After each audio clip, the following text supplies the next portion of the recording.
Just getting things sorted out here. And okay, just let's turn that one off. It's always the thing that I do every time. There we go. So today we're going to be talking about elementals, and yet again I have been very amiss in publicizing it. I always think on one Monday that I've got plenty of time, I don't need to do anything about that, and then suddenly we get to Monday and it's like, oh, nobody knows I'm doing it. Not that it matters, but there we go. So do say hello, drop a comment so that I can see who's here. I can see that there's 5 or so of you watching at the moment. Whether you've just stumbled in from the streets, as it were, or whether you're here with deliberate intent, that's great. Say hello. Hello, Nancy. Hi, 8:30 in California. Wonderful. I think we're going to have some more people from California joining us later with a bit of luck. Hello, Angela. Hi. Great. Thanks for letting us know you're there. So we've spent a couple of these Monday moments talking quite a lot about dowsing, and obviously, inevitably, we're going to talk about dowsing as we go through this, but we'll just spend a little bit of time touching on elementals and maybe sort of seeing how we bring them more into our lives. Hello, Louise. Hi. 5:30 South Africa. Is that 5:30 in the morning? Heavens. Or 5:30 in the afternoon. But bringing elementals more into our daily lives, really, if you like. Now, one of the things that I used to do some years ago was that I used to coordinate Socratech. Hi, great, good to see you. Good to see you. 4:30, fantastic, in Germany. One of the things I used to do was to coordinate a group, a sort of shamanic intent and visualization group. It was a healing group, really. When I did this for about 6 or 7 years, and the purpose of it was to enlist the help of elementals and the Devic realm, really, to address specific issues in the world, in nature. Hello, Dan. Hi, Mississippi. Fantastic. This group was to address specific issues in nature. So what we used to do was to have a list of endangered species, effectively, or other issues that we felt we needed to ask the elementals to help with. And we would sit as a group. There are only about a dozen of us or so in the group. It never got very large. We would sit in meditation every Sunday at a certain time, and we would enlist to help the elementals. And what I used to do in that group was to actually basically sort of just write out the kind of the way that we would ask elementals to take part in that healing exercise. And although, you know, it was a very small role in that, what I found was that one of the big things that came across in all of those years was that humanity used to have a far greater, I mean, this is not, you know, we know this, that we used to have a far greater association and kinship with the elementals generally. Now, elementals are just spirits of nature, you know, they are aspects of our reality, but they're so intrinsically linked into the spirit of nature and to Mother Earth and to Gaia herself.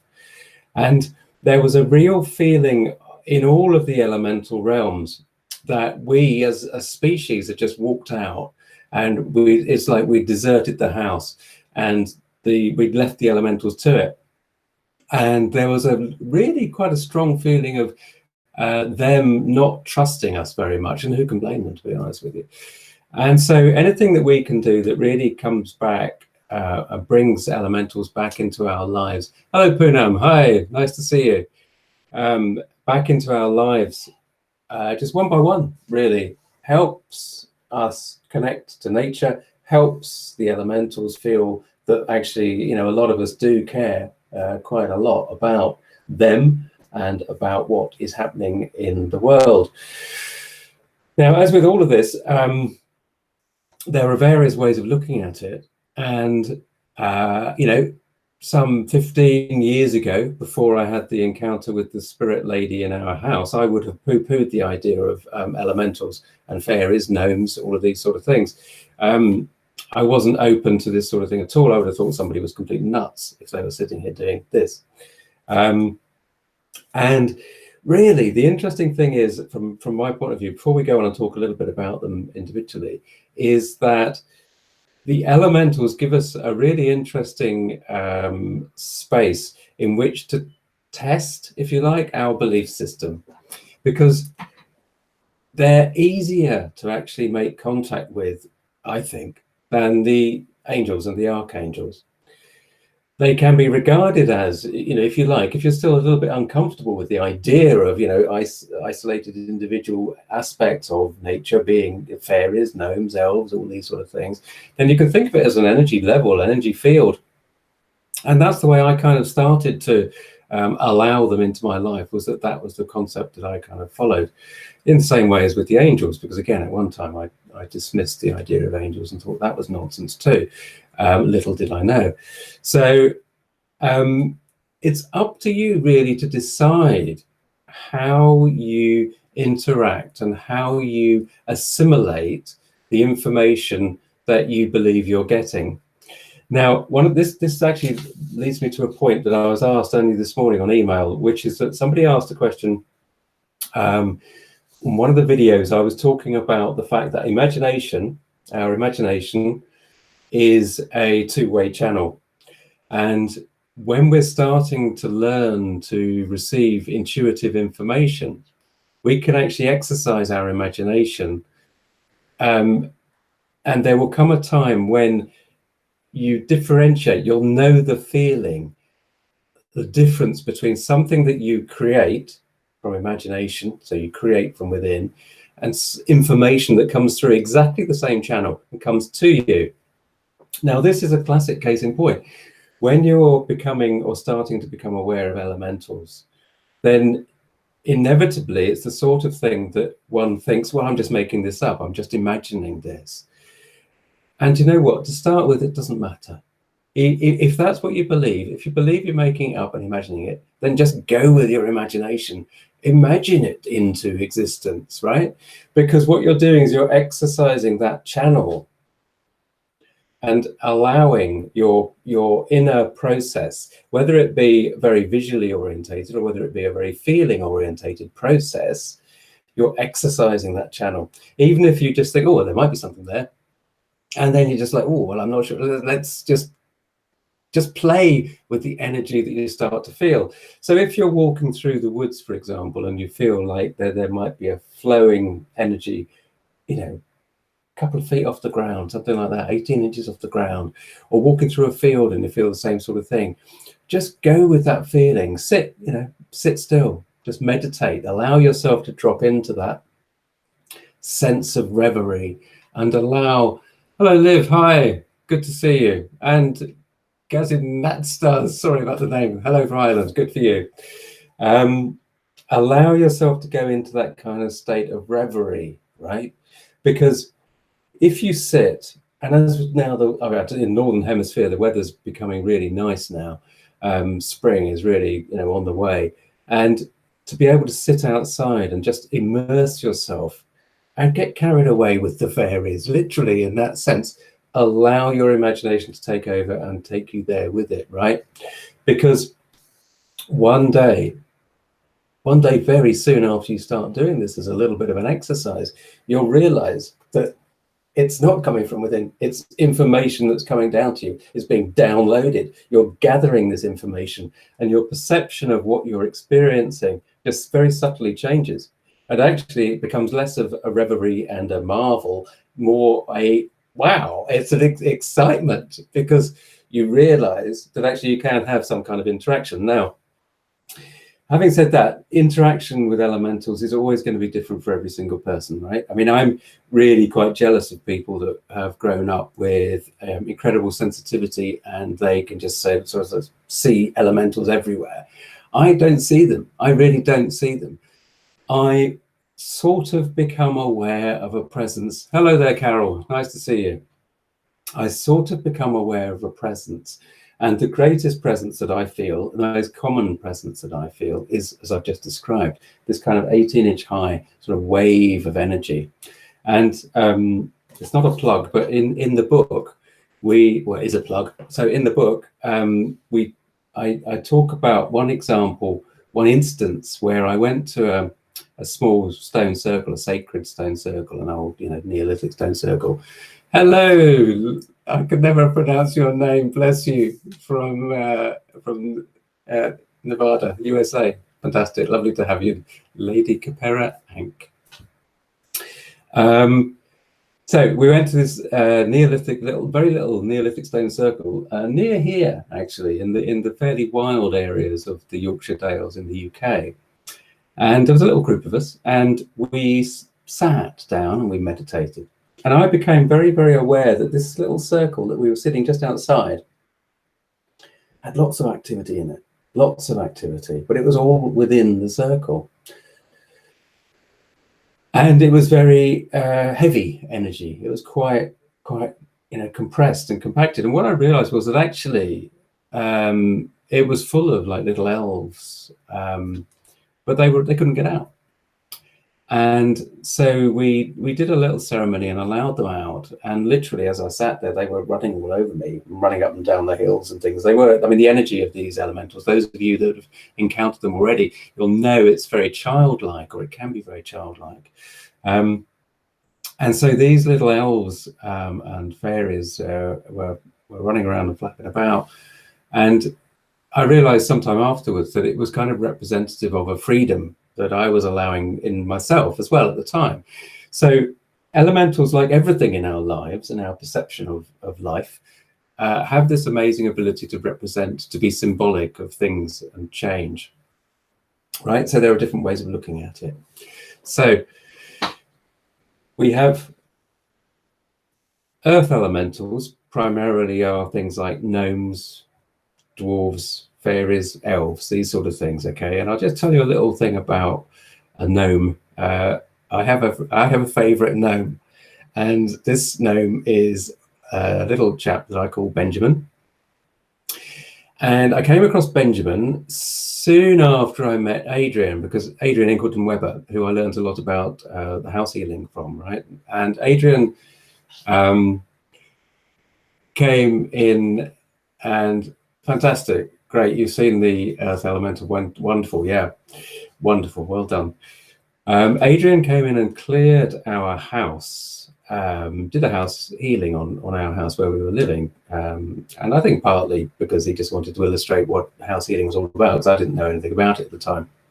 And a few days after he'd done that, I went out into one of our outhouses and was rather taken aback by the feeling that was unusual, the feeling of a presence in there. And I thought, well, this is daft, because this is Adrian's cleared the place. And then this feeling that I got was a response of, yeah, well, he's cleared the place, he's kicked me out of the house.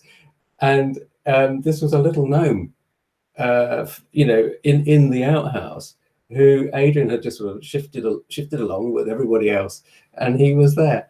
And I had this whole conversation with Benjamin, as it turned out. Now, Benjamin is now part of my healing team when I do house healing work. He lives here in a stone that I have just outside the office. There's a stone about this big. And that's the stone that he went into because I invited him back into the house where we used to live, because I didn't think it was fair. He didn't want to go away. He wasn't doing any harm. So it really had just been a case of us being a meeting like that. Deborah, Norfolk in Yorkshire. Hey, good to see you. So Benjamin, as a gnome, is really, really good at clearing up some of the mess and excess sort of energy that's left as we do some house healing work. So he gets in there with the, dustpan and brush and the bin liners and everything. And it's not quite like that, but he clears up after the angels and the archangels. Now, that's not to say that he's in any way a minor role in the healing. It's a really hard-working gnome. So that's an example of how you can actually literally work with them. And Benjamin I invite him in every time I do the healing work on a house. I ask him by name. And you do, if you want to sort of set up a a relationship, a friendship with any of these elementals, you do have to ask them, and you do have to respect, like any other living being, you respect their wishes. You don't want to go out on a walk and the first elf or gnome or fairy that you come across and sort of grab them and take them home with you. That's not the way it's going to work at all. You will know in your heart of hearts anyway whether the energy that you encounter is something that you want to be familiar with. And you will know also in your heart whether it's appropriate for you to have this as part of your either a healing team or for your own healing, right? So you're either healing for other people or you're healing for yourself. I mean, these are really good healing energies. Socrates, how do these creatures look like in fairy tales that have a true origin? So, well, they do, from what I hear, because like I say, I don't see them very clearly myself, I get an impression of. Some of them do look pretty, well, we would say pretty ugly. They look like the classic sort of fairy tale figures, like you get in the Hans Christian Andersen illustrations, a lot of them. But again, you see, as Lady Kapira Ank says here, she's seen a gnome as a bright, rapid moving burst of yellow light. So a lot of orbs, the floating lights that you can see, a lot of those are kind of like fairies. And that's just a way that we're interpreting the energy of them. Orbs is a little bit of a tricky subject because so many people, show me photographs of orbs, and they're not orbs. They're just, it's light flare, So I get a little bit frustrated by a lot of that. But in real life, when you're out and about, you see these lights flickering around, and sometimes some sensitives will get lights come to them sometimes. And those really are elementals, or they can be. See, this is where it gets really kind of, where's the margin to all this? They can be regarded as angels as well. The lights, can be regarded as angels. It's a tricky one. Let me just tell you a little bit more about some of the experiences that I've had. And this is not just to blow my trumpet, but it's to illustrate potential opportunities that you guys might find, right? So we've talked about earth elementals, gnomes, dwarves, fairies, elves. The air elementals are sprites and sylphs. I'll just go through them. Fire, they're salamanders, right? And water, you've got undines, so literally within the water. Now just go back to sprites and sylphs, which is the air elementals. Personally, I love sprites and sylphs. I absolutely love them. Sometimes you can walk out of the house, and if you look up into the sky, you see the weather patterns changing, you see the clouds, but you also can be hit by quite a strong impression of consciousness, sentience, something up there. And I remember the first time it happened to me, it was really quite shocking. The amount of the only way I can put it is observational power. It was like stepping into the sunshine and being aware that there was a presence, just watching. And there was this beautiful, beautiful sky at that time with some very light clouds, but it just had such a presence. So that would be like a massive devic kind of energy. There's a question there from Dan Morris. So these elementals universal, will I find them in Southeast US? Yeah, you will find them. You'll find them all around the globe. They may be called different things. And in fact, Poonam, in a mail earlier on, was saying that in the Native American cultures, these are known more as nature spirits. And I think, I don't know about the Native American culture, but, there are aspects of nature that are there in the spirit realm, and they're quite, they are open to conversation. Don't be scared of them. Just like all of this stuff, just be, a little bit cautious. Take your time. Don't be rude. Don't be arrogant to any of them. It's always best to be humble and allow them to approach you, like you would a wild animal, if you like. I mean, that sounds kind of like weird, but you know what I mean. You just take it easy, be humble with your expression of interest. Oh, I'd like to see that. If you could send that through, Lady Capera, I'm going to shorten you to that. If you could send that'd be great. Somehow see if we can share that, or Facebook. Find me on Facebook, and we'll pop it on there if you can. So let me just carry on a little bit about sprites and sylphs, because they can be, this aspect of the natural world can be like a guardian aspect as well, like almost like part of your guardian angel, and that's in the sense that there's another aspect of our reality that will look after us, and I'll tell you why. Another little story. I was out for a walk with my wife and brother-in-law and sister-in-law, in fact. So Nikki's brother and sister. So there were 4 of us. And we were out in the wilds, and we got caught in a rainstorm, really bad rainstorm, really, really shitty. The weather just really closed in really quickly. We weren't prepared for it. And the wind was howling across, and it was pouring with rain. And we weren't too far from shelter, but we were a little bit like, oh, how long is this going to take us? And we were cutting through a quarry.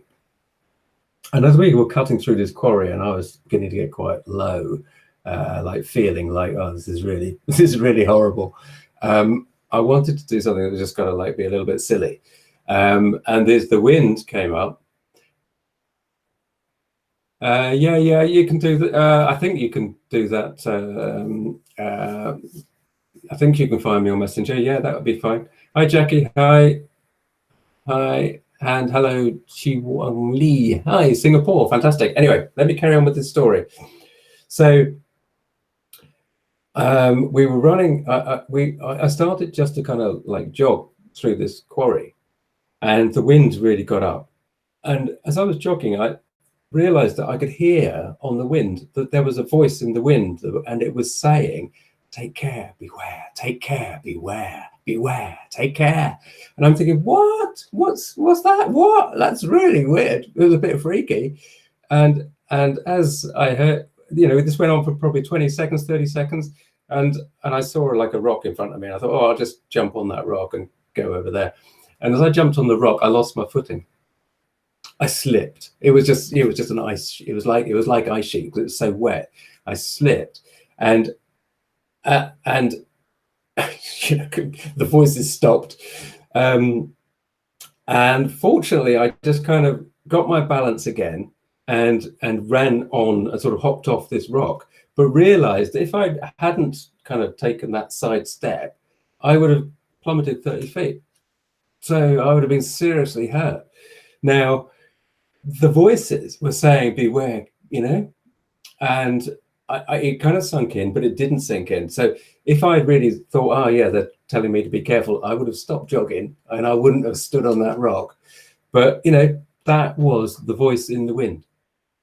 And quite frankly, it virtually saved my life. I mean, anything could have happened. It was a big old drop. So they are amazingly caring.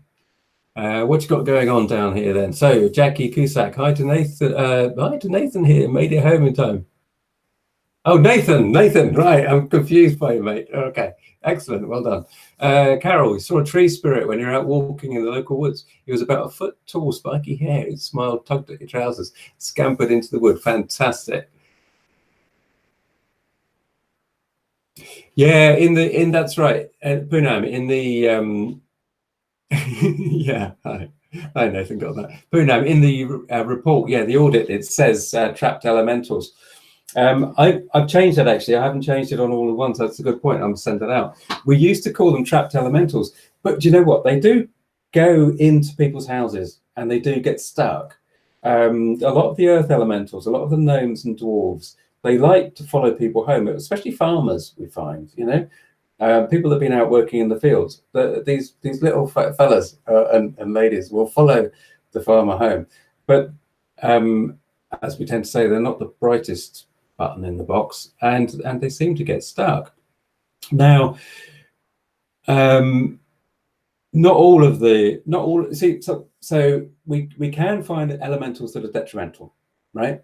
Now, this does not mean that they're dangerous. It just means that the energy of the elemental isn't sitting very happily with the person that's in the house. So that's why it's a detrimental aspect. It's going to be a little bit wearing on the energy of the person. So we just basically ask for them to leave. We show them how to leave. We ask the angels to actually help them out, and we pop them outside again. Part of the clearing. I did do a clearing for a lady who had an elemental sitting at the top of her stairs. She didn't know what it was. That's what it turned out to be. And as soon as I'd asked upstairs to move it along, she said, well, I don't know what you've done, but it's fine up there now. So, that's great. So you can get these elementals on your side. You can find some of them are a bit mischievous. And that's the other thing just to watch out for with elementals is that, when I was saying earlier on, you can go out and sort of befriend one, bring it, part of your team. Just make sure that you've got one on side. How do you do that? Well, not only do you just, check with your heart, but also for those of us that aren't sensitive enough to kind of communicate with them and see them and all of this sort of stuff, douse for it. Use your dowsing to communicate with them, right? Whether it's with rods or with, hi, full Monty, well done, Vulcan, you made it, excellent. Cheesy. Yeah, you can use sea salt, that'll help. Chio Wong, you can do it like that, but also, anything like that, it will work. And with like smudge, sage smudging, or with a bell, that'll clear to a certain extent. If you've got anything that is more persistent, drop me a line at the house, at knightsrose.com, and we'll see what we can do for you. Done some work for a lady in Shanghai recently. No, Hong Kong it was, yeah. But yeah, the sea salt will work. A lot of people use sea salt just to protect a space. That's fine. Smudge with sage as well, that's fine. And the bells, ding the bells into the corner. A lot of it is about the intention that you have as you do it. You protect yourself before you do it. There's a psychic protection exercise, a chakra protection exercise on my YouTube channel. I'll put that up as well in the comments after this goes in a recording. Okay, so just come back and see that. So I do recommend that you pop the protection on before you do any clearing. All right, just get in the habit of that. So yeah, so and the other thing with elementals like the fire elementals, you can quite often find as you douse through a house that we might find, and I found this in the past, that the little fire elemental is playing silly buggers with the heating system.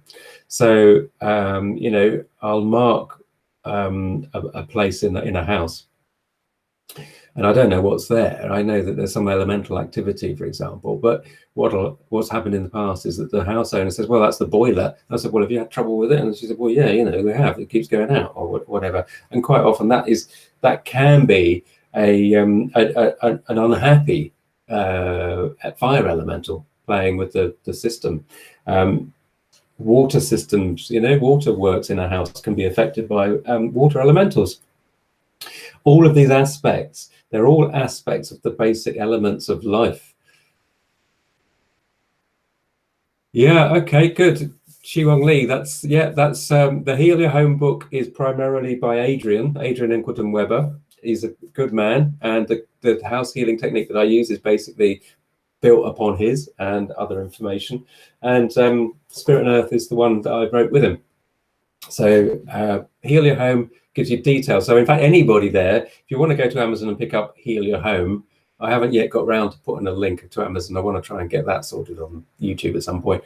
But Heal Your Home by Adrian Inquilton Weber is a very good introduction to house healing, actually. So do dive in and find that. So going back to how you can bring elementals into your life, you basically just ask.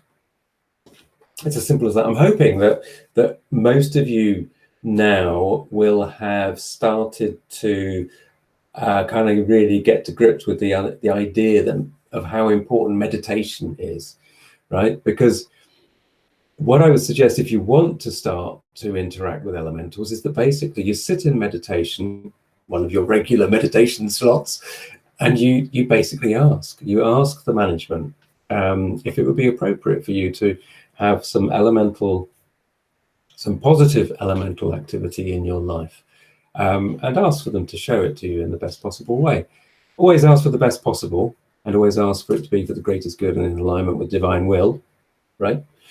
But yeah, sit in meditation and ask for that, right? And then see what difference it makes. You can, when you're doing little DIY jobs around the house, you know, putting up shelves or decorating a house or something, decorating a room or something like that, you can actually just ask for any elementals that might be, you know, nearby or that might live in the house with you quite peaceably, to help. And I learned a little while ago that actually every job around the house goes so much better if you actually ask for the help of the elementals present. Socrates, what you got going there? According to Feng Shui, sea salt also captures the unused qi energy in your house if you spread it in the northeast and southwest direction. That's great. Good. There you go. Sea salt is a brilliant one. It really is. So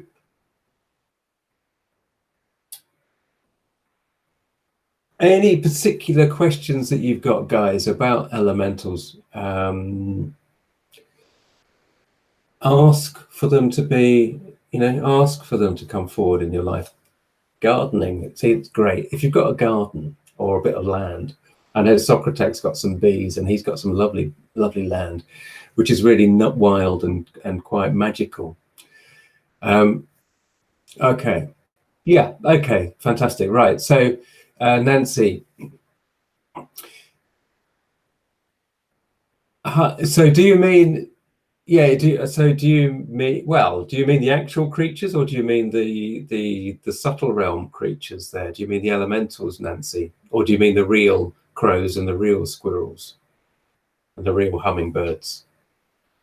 Because obviously what you've got is a kind of collaboration going on between the birds and the elementals as part of your awareness, you know? Hi, Lena. Well done. You made it. Well done. We're not going to be going long, but it's great to have you here. I'm sure you've got a question or two. So, you know, this is one of the things. Real. Okay. So if you invite elementals into your life, then you can ask them to encourage the wildlife. Lena, it's not that exciting, really. You can ask them to encourage the wildlife to come to you. So if you're able to sit quietly in a corner, you know, a bit of land or whatever you've got that you can, just be really patient, really still, and just be open. And if you've got elementals, you know, in touch, if you're in touch with elementals, then they can help. They will help ease the real animals, the birds, the hummingbirds, you know, and the rest of it towards you, the squirrels. You may remember a video I made about a year ago about the tree spirit taking down a particularly wonderful, wonderful fir tree in our garden. And I asked for a sign from the tree that it was okay with the process, you know. I didn't want to have to take this tree down, but we had to because it was pulling the wall down. And I think in that video, I said that actually this amazing tree creeper came flying in, literally just brushed the top of my head as it flew in and landed right here. And, you know, jeepers, what a great sign from nature. And that really is all about elemental activity as well. You know, I mean, I'm lucky here because obviously I'm fairly remote. So the animals here are fairly tolerant. I was having lunch outside actually earlier on, and there was a chaffinch that came and sort of sat right 2 feet away. And you think that's amazing, which it is. It's beautiful. Don't forget that nature, all of this stuff that is out there, sorry, Lena, does the home energy center change place, and does it affect if it's on an edge of a furniture? Okay, so we'll come to that in a second. Don't forget that nature is, you know, a part of you, right? So we can do all of this interaction and all of this experience of interacting with nature spirits and elementals. We can look at it from a point of view that we are the separate human being and it is all out there. But equally, you know, if we remember that we look at this sometimes, all of this stuff on a sliding scale, from basic, separate, isolated human being to the spiritual being, to our soul energy being the observer over here, right? So we are just an access point for the universe to be experiencing in this conscious state. If you look at it from that point of view, that we're just a completely spiritual being, then all of this stuff is a part of us and we're a part of it. And so in that basis, it gives us such a learning opportunity, an opportunity to experience and to analyze with the logical mind what is occurring and how things are changing. Does that make sense? So what I'm saying is, if, for example, with Nancy, who really wants to bring more of the birds into her life, into presence, to feel that connection to nature through those real little beings, the more they come to her, or the more she develops in that sense, then she will have a learning opportunity in there. What is it that's being shown to her in that example, in that scenario, and what type of creatures come to her? I, like many people, I mean, it's a bit wimpy for a man to admit it, but I traditionally haven't really liked spiders, and I found that I was getting a lot of imagery around spiders when I was going through some healing in connection with my mother and fear and stuff, and suddenly all these bloody spiders kept appearing everywhere.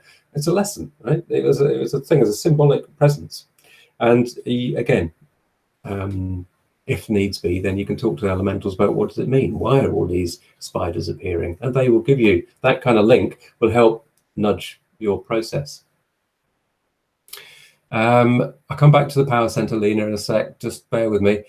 Louise interacted with the being guiding a herd of elephants. Fantastic. Well, I don't know. I mean, the elephant guiding a herd of elephants, I don't know what that would have been, to be honest with you. Yeah, well, yeah, I know they say that during Chow. Spiders aren't necessarily always bad. You know, some people love spiders, and therefore, what does it mean to them? This is part of that thing. Yes, that's great, Nancy. Fantastic. Okay. Yeah, I don't think. See, if a person is scared of spiders, and like I was, then for me, the presence of spiders will be intimidating and will be unpleasant. Therefore, it's a detrimental energy, but there's a healing to be had through it. Now, ants, for example, are quite often also cited as being a sign of detrimental energy, of negative energy. People call it negative energy. But you see, it's not necessarily negative for everybody. It just isn't, you know? I mean, some people just love spiders so much that they'll go out and buy tarantulas, for goodness sake. So they're not negative, they're not detrimental for them. They are a certain energy that was there.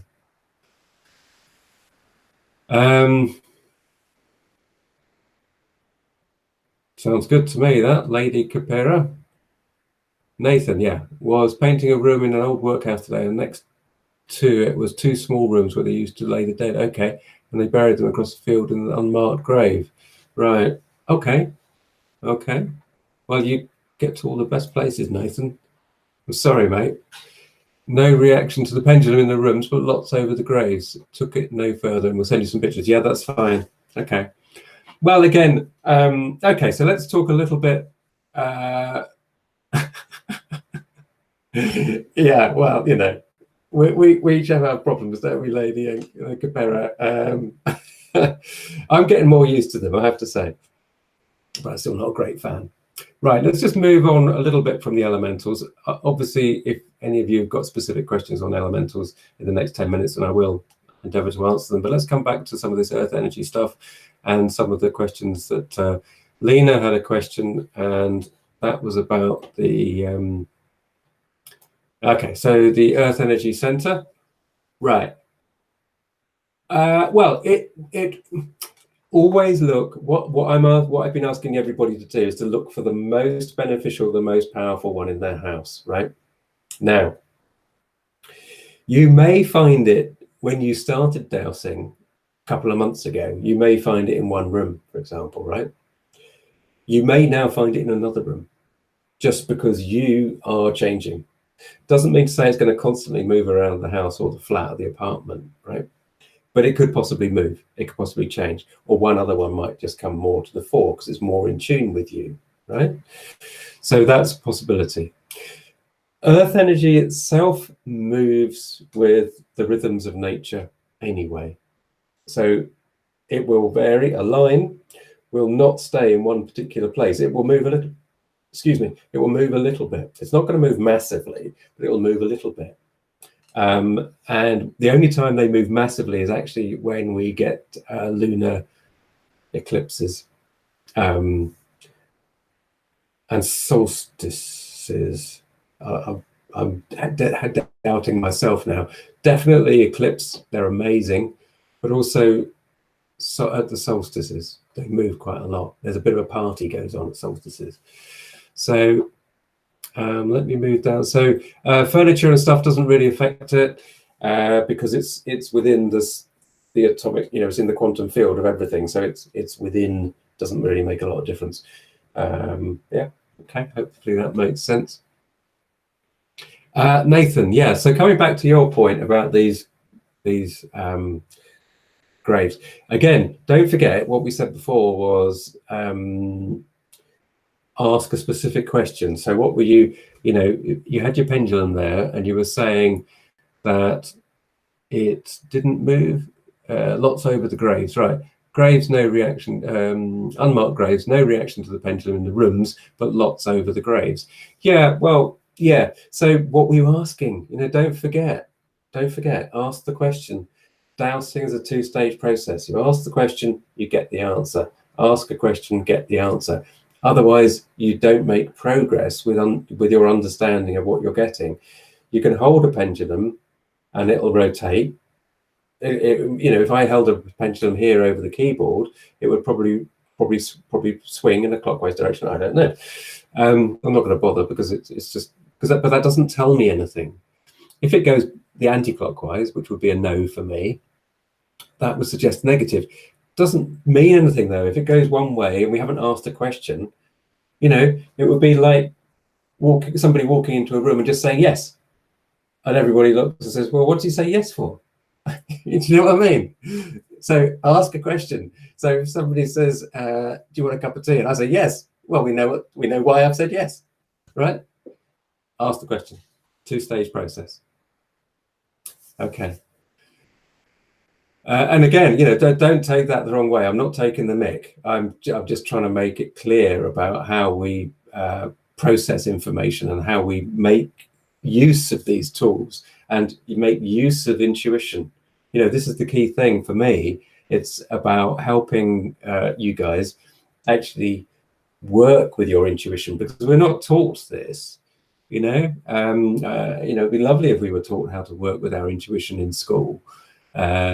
Such as they are, but we're not. So yeah, just trying to make it fun as well, really, I guess. So somebody mentioned earlier on, I think it might have been when talking about the elephants, about a sort of a guardian energy, and this is another aspect of nature spirits. You will find a lot of these sort of guardian aspects as you go through places. You know, as you enter a wood, for example, you will find that on the outskirts of that wood, of that copse, if it were a small wood, then you'll find sort of guardian energies there.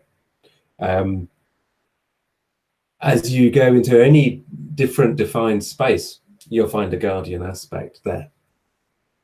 And of course, when we moved into the house some years ago, 20 years ago or so, and met the ghost in that house, she wasn't like a typical ghost, you know, except that let's use that as a term.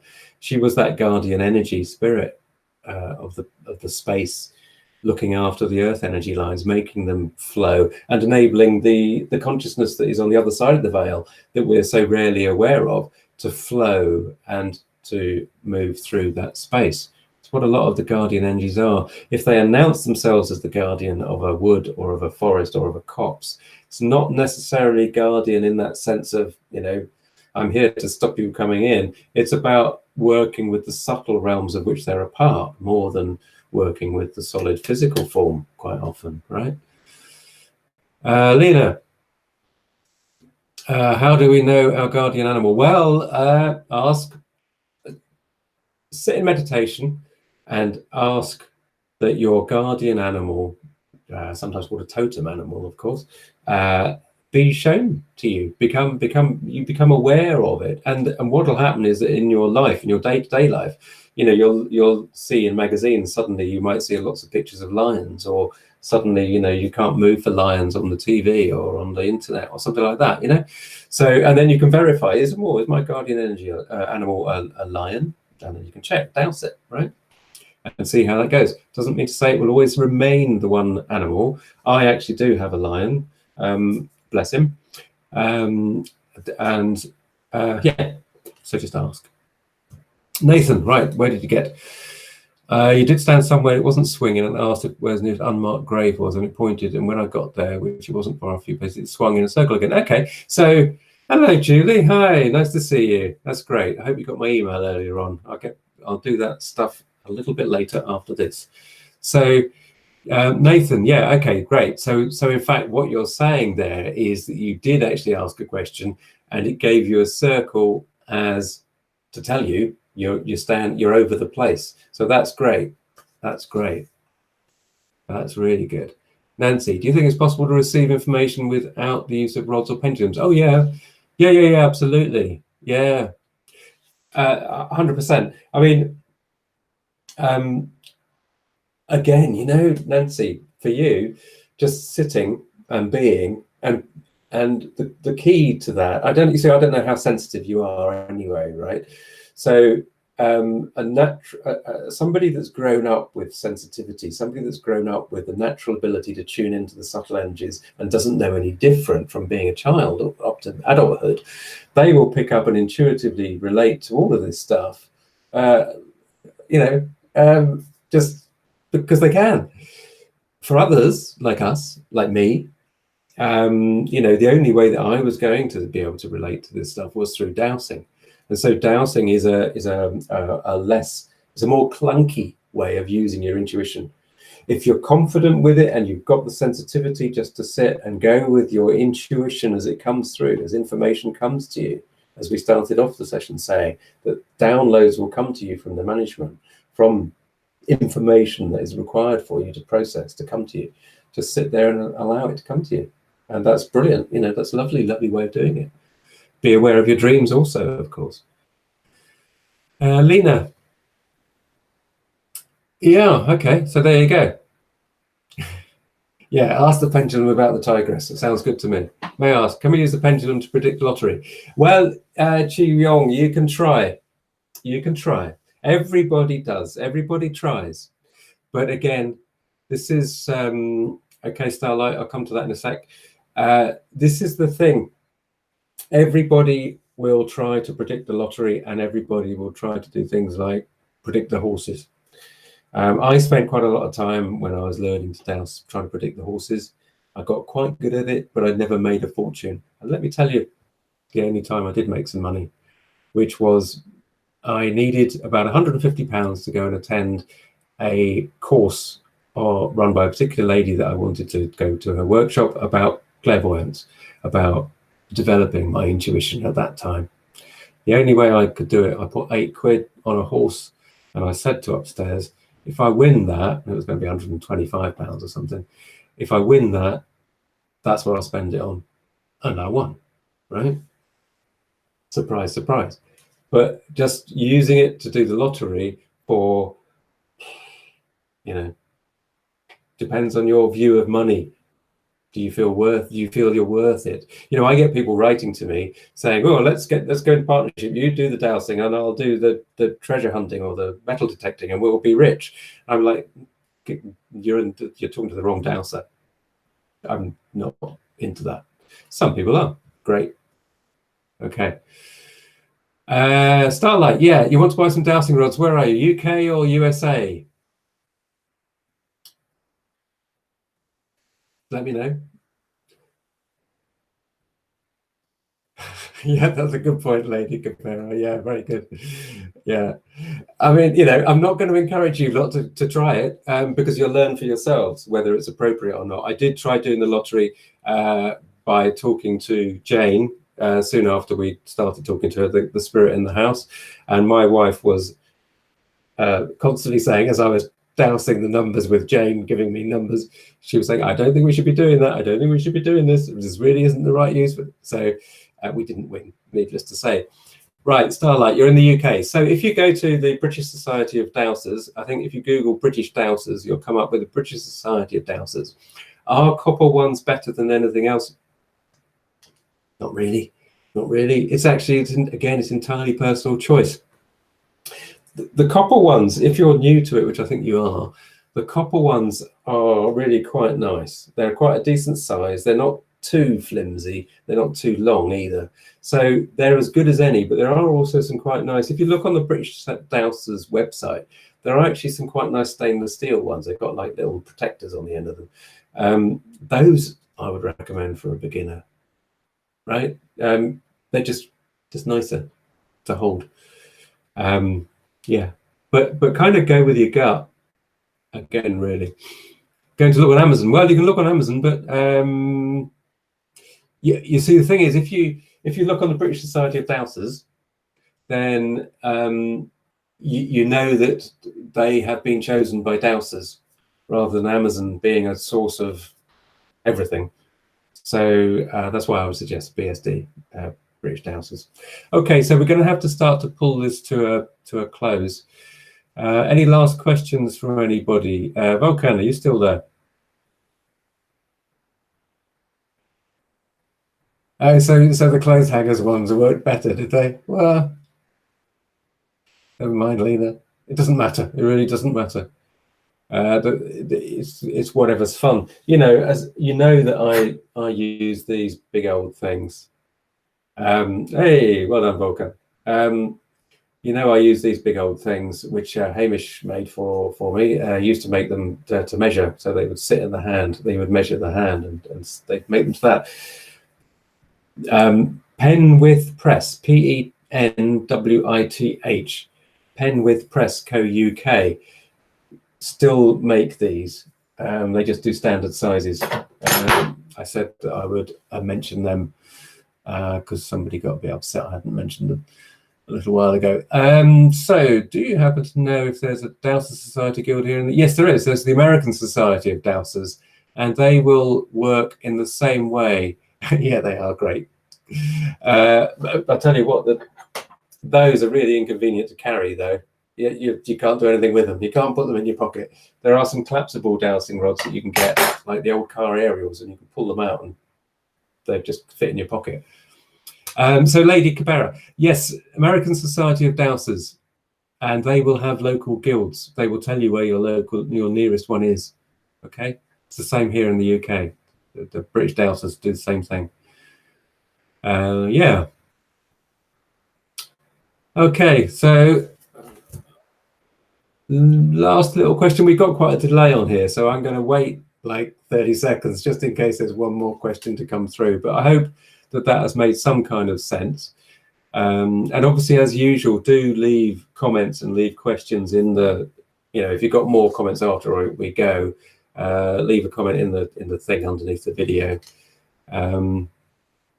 So, okay. But also, yeah, check out the book if you haven't bought the book yet, do leave a review. Actually, if you can, if you get a copy from Amazon, do a Spirit and Earth. Do leave a review on there, because it really does help. Okay, Nathan. So you must have been really light and twitchy. Okay, Chiwong, last question. When we're dowsing, will we be attracting spirit to our house? No, no. Dowsing is the safest possible way of interacting with this sort of subtle energy. But if you're at all worried about it, Chiwong, don't. I would say don't do it. Right? If you're at all worried about it, don't do it. I'm going to put a protection exercise in the comments below. So look at that, Chuong, okay, and do that, because you need to be protected before you do any sensible sort of healing work. And like I say, if you need help, get in touch. I will have to charge you a little bit, but, you know, it comes to negotiation on that. Volkan, do you have Patreon? No. Well, do you know what? I do have a Patreon account, but I haven't done anything with it. So we'll see how all that goes. Okay, we'll see how all that goes. We need to do something about all this. Okay, all right, then, my dears. Funny thing to say. I always sign these off in a really strange way. It's been really nice talking with you all. It's been really lovely that you've all been here. We will, yes, I know I should, Vulcan, thank you. We will do the same thing again. Let me just double check something, because I think next week is... No, that's okay. April the 1st, we'll do one in the afternoon. We won't play silly buggers. Give us some questions beforehand, and I will try to publicize next week's, and we'll see what we talk about. But all of you, good luck with everything, all of your dowsing and your intuitive connections, and keep up the meditation, the mindfulness, and good luck. So I'll see you next time. Take care now. I've got to turn this off. I always forget how.